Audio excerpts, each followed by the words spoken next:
ஐயா உங்களுக்கு என்ன நடந்த காலம் பிரச்சனை? காலமே நான் பூஜை முடிச்சு போட்டு உட்கார்ந்தேன்.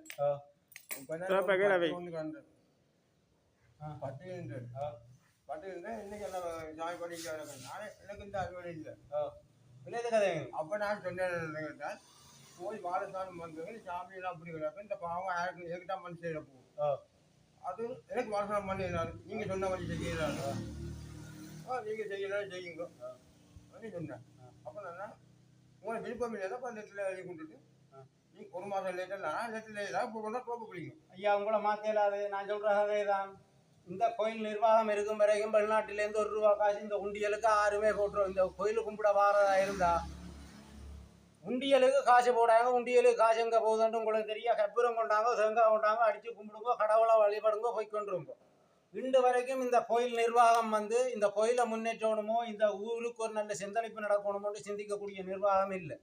இன்றைக்கு இந்த ஐயர் ஏகப்பட்ட ஐயருக்கு பிறகு வந்த ஒரு ஐயர். இந்த ஐயருக்கும் தடி விடுபடுது, இந்த இடத்த விட்டு போகணுமாங்க. ஏற்கனவே முதல் வெள்ளை ஐயர்கள் பட்டிருக்கு. அதால இந்த நிர்வாக தலைவர் இவரோட கொழுவி இருக்கிறார். ஐயா எக்காரணம் கொண்டு நீங்கள் இந்த இடத்த விட்டு உடம்பேறாது. இதுதான் கதை.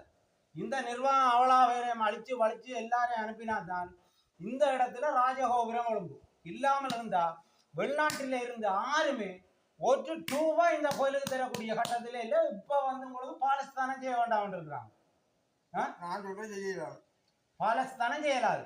யார் சொன்னாத? நான் சொன்னது தலைவர் சொன்ன. யார் சொன்ன? திருநாவத்தர். ரைட் நிப்பாட்டு. இதுதான் நடக்க போறத பாருங்க என்ன நடக்கும்.